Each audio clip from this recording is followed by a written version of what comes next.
Hey there, Dave Paulides, Canadian Missing Project, a copyrighted edition for our YouTube page. We're back at it again in the silo, and it's been a good week. Great weather here in northern Montana. Beautiful outside right now, probably almost 40 degrees, sunny, great day. We're going to get right into it. First of all, I posted today on my Parler site. That's David Paulides at Missing 411 on Parler, P-A-R-L-E-R.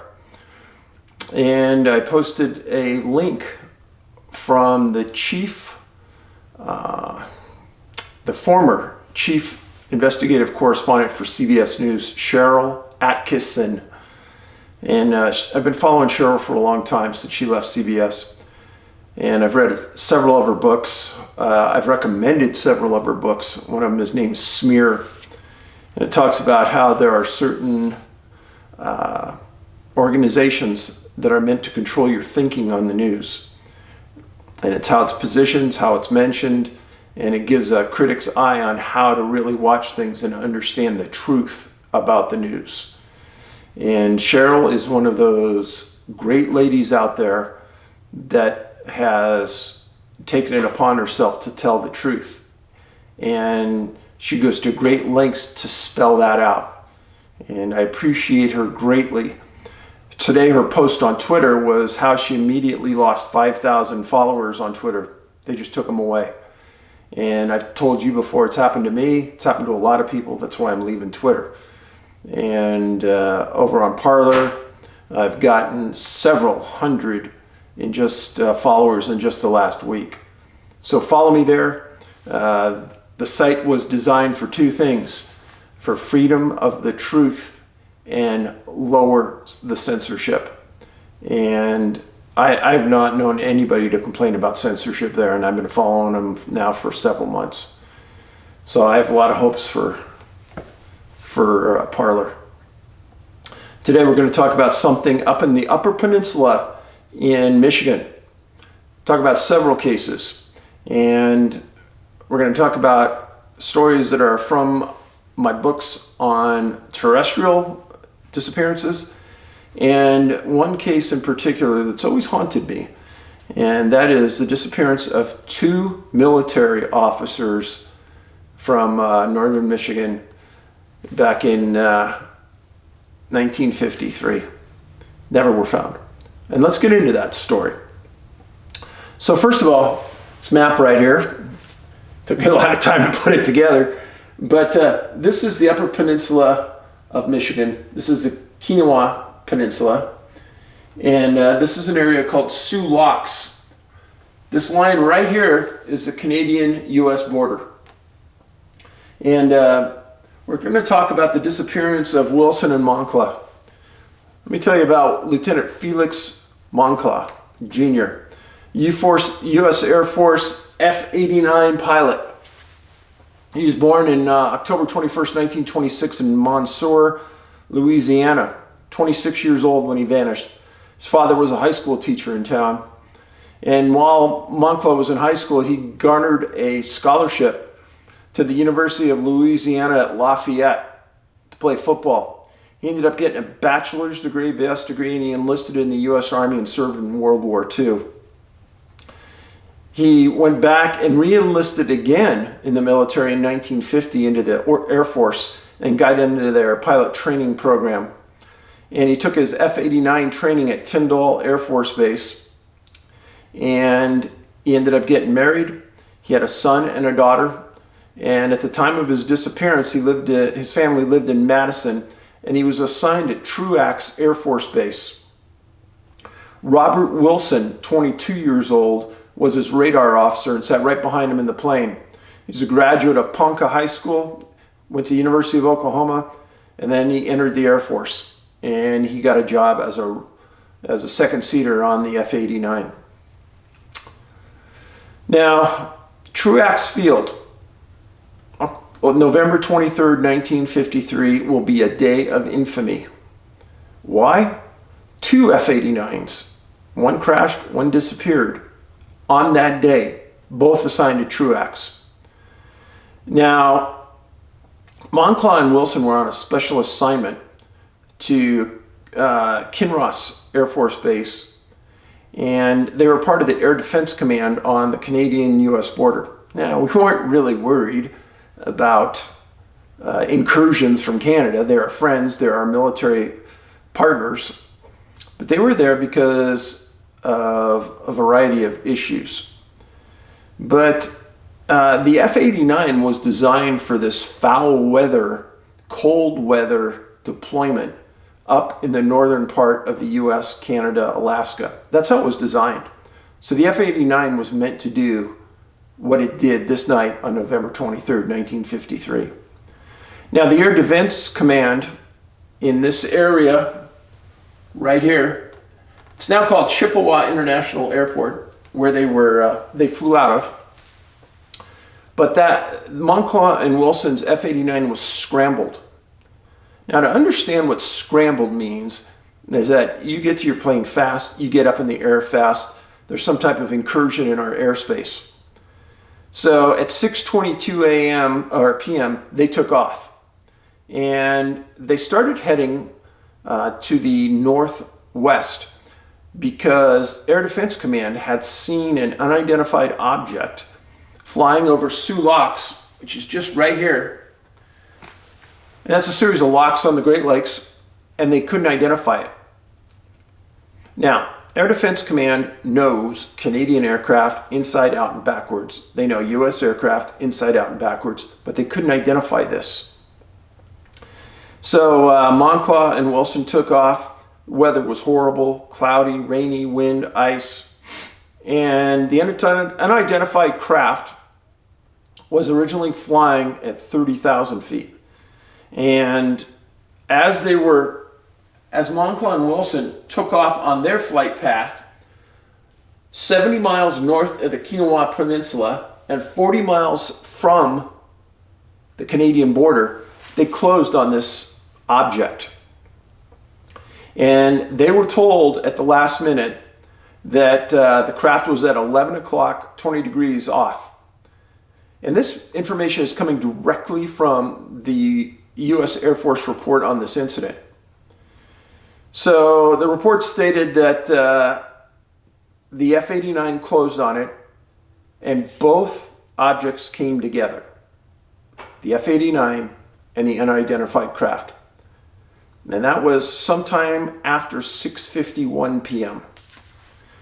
Now, their F-89 was going about 500 miles an hour closing on this object.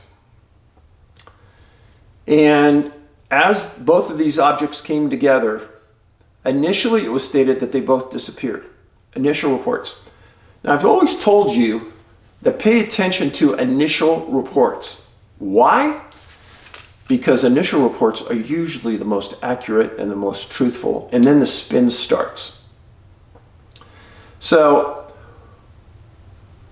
Moncla-Wilson disappeared. Their craft went off a radar. They tried to raise them, nothing. They scrambled another Air Force jet. They got the Coast Guard together. The Royal Canadian Air Force got involved. There was a massive search. And initially the report said it was an unidentified craft. That's all it said. Then they said that they were on a routine training mission. Then that really spun out of control. And they said that they found out that they scrambled a U.S. Air Force jet fighter over an RCAF, Royal Canadian Air Force plane that was slightly off course. So, it moves on. So, Moncla had 811 hours of flight time in an F-89. Wilson had 206. They were very experienced people. And 4 days they searched. They didn't find any wreckage. They didn't find the craft. They found nothing, and they gave up. Our military gave up finding one of their missing jets after 4 days? What? And 2 men? Now, they said the weather was horrible. Rain, snow, wind, and that they wouldn't have lasted long if they had crashed in the water. I get that. But this was the most advanced fighter jet of its time. And they just stopped after 4 days? Why? Now, if the object that was flying over Lake Superior that was unidentified and wasn't a threat, then they wouldn't have scrambled the F-89, but they scrambled it. Now, years later, a documentary was made by this. And unbelievably, the documentary filmmaker found the pilot of the other Air Force jet. And they interviewed him about the story that the Air Force spun that this was an RCAF plane. They said that was a joke. They said there's no way it was an RCAF plane. Radar would have picked it up. Radar would have known. Their transponders would have picked it up. Don't believe it. So, an unidentified aircraft, or no, an unidentified craft flying over Lake Superior from Sioux Locks, closed on by a U.S. Air Force F-89, and both planes supposedly disappeared for a short period of time. And then, as it was said in the report, that other aircraft supposedly continued on. But they didn't say where they tracked it to or what happened to it. The story's always bothered me. It's been in circles for a long time. And it's another hidden gem by our military not telling the truth. So, that was up in this Upper Peninsula area where all this stuff is happening. Now, this is Newberry, Michigan. There's an entire cluster of missing people that I've identified from this area. And we're going to talk about a few of them. Let's talk about the first case. And that first case, I'm going to tell you, took place 5 years before Moncla-Wilson disappeared. And it happened October 17th, 1948. And the gentleman's name was F. Hale Currier, Currier, 53 years old. And he disappeared in an area 17 miles north of Newberry at a place called Chesbrough Lake. And Mr. Currier owned a general store in a place called CAPAC, C-A-P-A-C, Michigan. Had about 1,000 people at the time, small, tight community, several stores. People from the area came to the city to shop, etc. But Currier was loved by the community, and that love shone through. His family had bought him a bird hunting trip up into this area of northern Michigan, and he went with friends. And reports said that he was last seen on a road carrying his rifle, putting up these small tin, they weren't signs, but they were like identifiers, the right way to go on this one road. And he was walking up the road. And he disappeared. October 17th, 1948. And initially there was major search until the residents of CAPAC heard about it. And then it turned into the biggest search in Michigan's history to that point. Every business in the city closed. All of the residents gathered together and said, we are going to find F. Hale Currier. And after the football game, the first Friday after he disappeared, all the football players got into vehicles with their family and they drove 4 hours north to search for Mr. Currier. There were hundreds of people searching the grounds. Now, this is in a cluster area. The weather was brutal and it snowed. He is a hunter. The last time he was seen, after that, something happened, so point of separation. They brought in canines, no scent trail. It's in an area with lots of water. They weren't finding anything. They even brought in Native American trappers and Native American searchers, and they couldn't find any tracks or anything about where he went. So the Native Americans said, well, let's wait till spring, because in the springtime there'll be less snow and maybe the canines can pick up something. They came back in the spring. They couldn't find him. They never found Mr. Currier at 53 years old. And it's in this area, that's his mark right there. There's Newberry. The cluster is all around Newberry in this general area right here. Now what's unique about this area, it's almost like it's on an island, surrounded two sides by water. There's lots of disappearances here, disappearances out here, and it's all surrounding this whole region. Which is why I'm telling you these stories. The next story, March 17th, 2004. Christopher Hallaxis, Hallaxs. He was 30 years old, outstanding condition, known to be one of the most optimum outdoorsmen of his time. Everyone said if someone was going to disappear, it wasn't going to be Chris. He knew how to survive in the woods, what to eat, what not to eat, how to move around, how to build a shelter. He was never married. He was an expert with a compass and carried it everywhere. He attended Lake Superior State, and he had jobs in a library, as a surveyor at Howard Johnson's.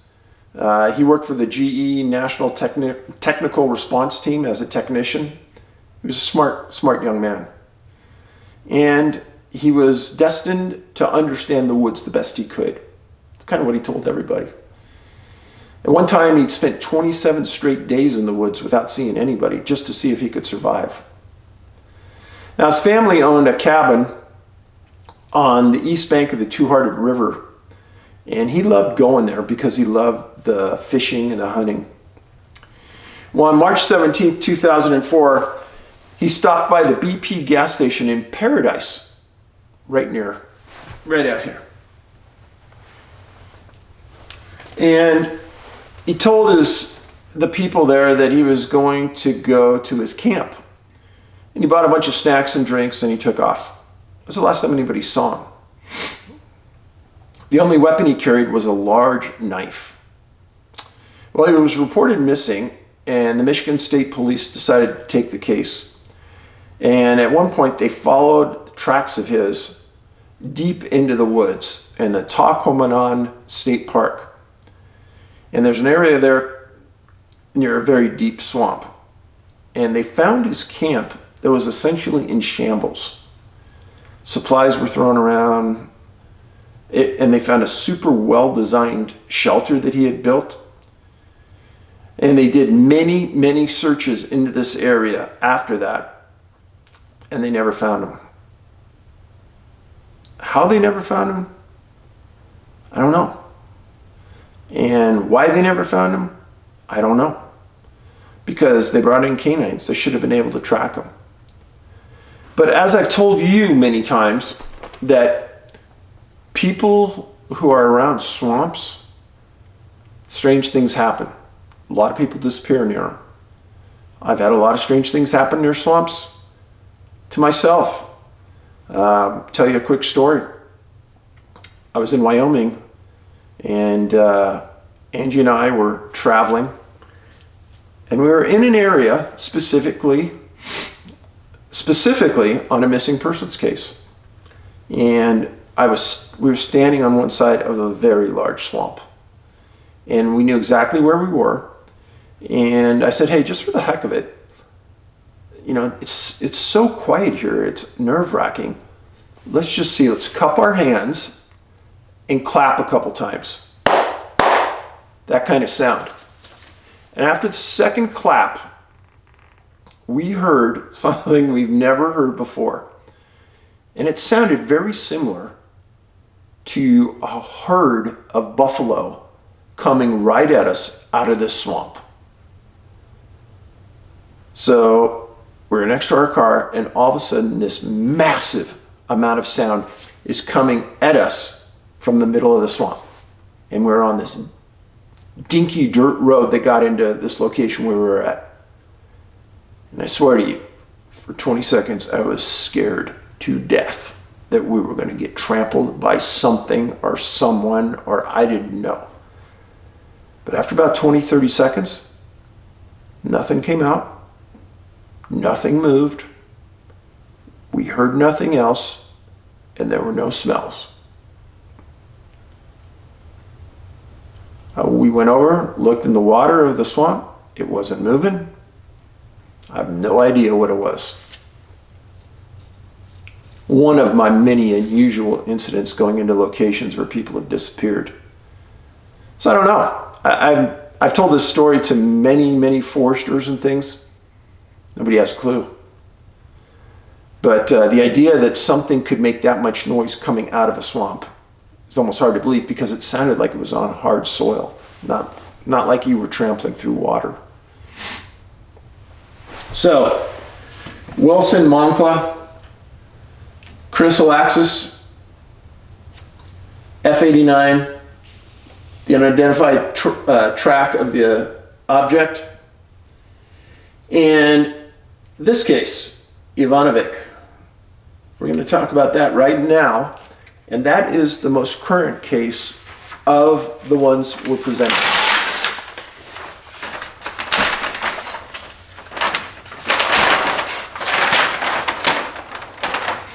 I present this case because, number one, it's current, November 13th, 1920. So just a couple months ago. But I also present it because it's baffling and it fits right into what I've researched for the last 10 years. Vladimir, 58 years old, lived in Chicago. He was a carpenter. And he came to the Cedar Rivers State Forest campground, right here. And he'd been there 14 years in a row, hunter, fisherman. He knew this area like you know your backyard. Been here many times. And he was with two relatives, his brother and another relative. And they set up, this is the road into the area. Well, they set up at a campsite right here, next to the Cedar River. And he put his tent up. And further down and around the bend were the signs for the entry point to the campground, and also the restrooms. Well, everybody said that Vladimir was like the camp father. That was used in many articles, and I think even his daughter used that. And the day on November 13th, they arrived into camp that day, about 3 o'clock, set everything up, and everyone was in great spirits. Well, at about 10 p.m., Vladimir exits his tent, and he has his headlamp on. He's wearing Crocs, and he walks out in this direction towards the outhouses, down this road. Thick wilderness area road. His family said he knew the road, knew the area, knew how to get to the outhouse. He wouldn't get lost. And he would never go near a river at dark. So at 11 o'clock, after searching for him for an hour because they couldn't find him, his brother and decided to call the sheriff. Sheriff responds out at 11 o'clock and they start searching. And they're not finding anything. Well, eventually they bring out canines, ground teams, and they search everywhere. And what they find is concerning. So, right here, 6.5 miles out, is Lake Michigan. This flows this direction out. Here's where they found the Crocs. Found his shoes. Now, in this area right here, canines hit on what they said was a dead body smell. Well, he's walking this way. Dead body smell this way. Crocs found here. But the Crocs are found sitting together next to each other like they were placed there. I can't make this up, folks. That is not normal. That is not routine. And they even did a test. This is how smart these guys were, the sheriffs, the search and rescue, to see if the Crocs could float together and ever end up like that, and they couldn't. So it was the opinion of everybody that they were together. The family's devastated, and rightly so. Again, a healthy man disappears in an area where there's a lot of disappearances. And in fact, his daughter talks on one of the tapes that there's 2 other disappearances in that area near this time. I looked them up. I don't see the relevance to this, but still 2 disappearances on top of it is concerning. The man knew the woods. He was an outdoorsman. He's not going to get lost here. That's ridiculous. He's not going to take his shoes off. That's ridiculous. It's November, so it's cold, really cold. He's wearing a coat, wearing long pants, and he vanishes. The family got together and has put up a $25,000 reward. And if I was in a family where someone disappeared, I'd probably do the same thing. And the reason being is that it keeps people in the field looking.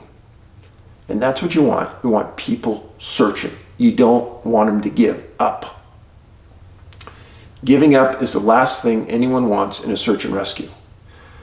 Now, granted, I would say that there's no way Vladimir's still alive. And the thought that he might have ran away from his family or started a new life is ridiculous.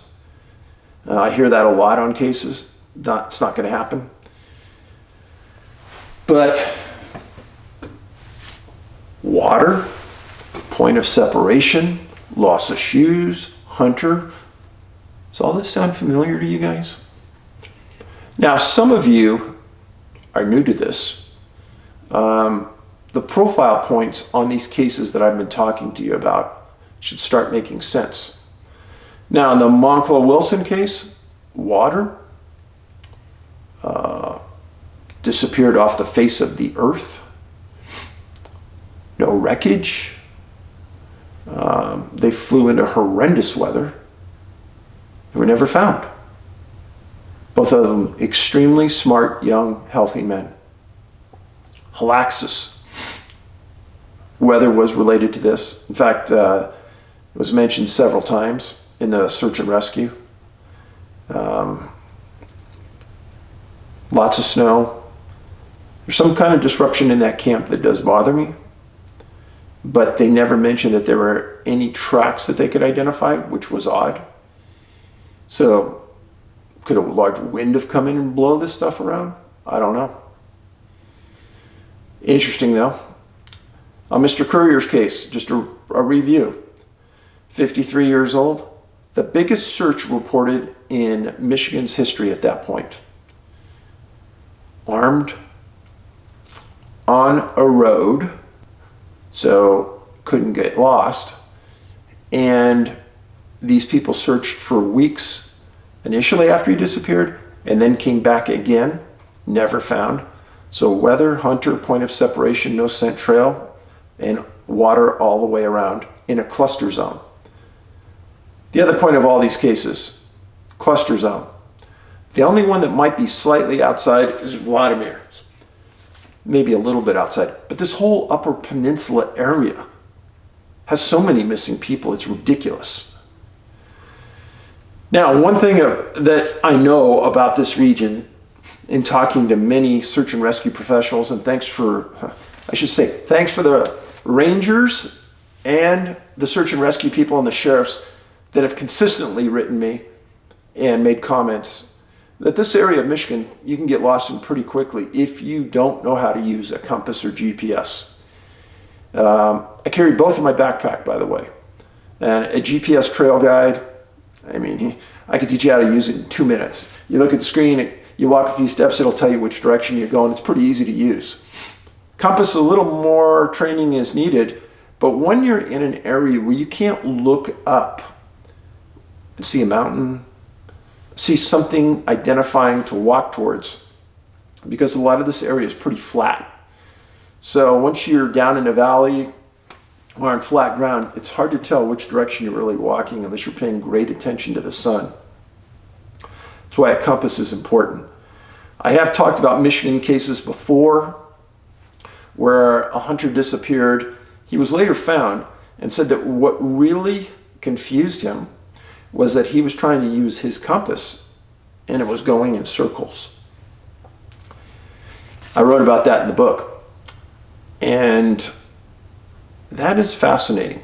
What would make a compass go in circles if he wasn't near but he said it wasn't just one time, it would happen many times. So it wasn't when he might have been over a rock or some type of electronics, or maybe some type of metals that might have affected the compass. He said it happened a couple times on his trip.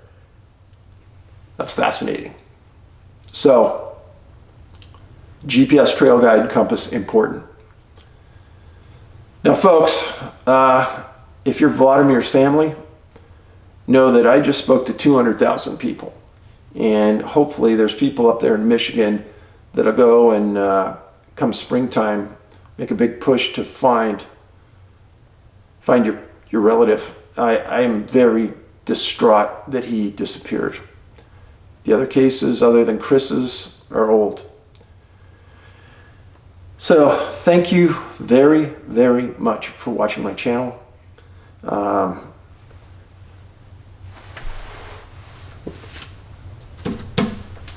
Vladimir, where is he? We know where his Crocs are, but where is he? So, if everything's willing, I'll be back with you next week. Please go to Parler, follow me. I'll be posting a lot of things here in the next week or so. And last thing, please make sure you are subscribed to this channel, because I have had hundreds of notifications of people that they have been unsubscribed. I don't know how this is happening, but my numbers are getting played with, obviously.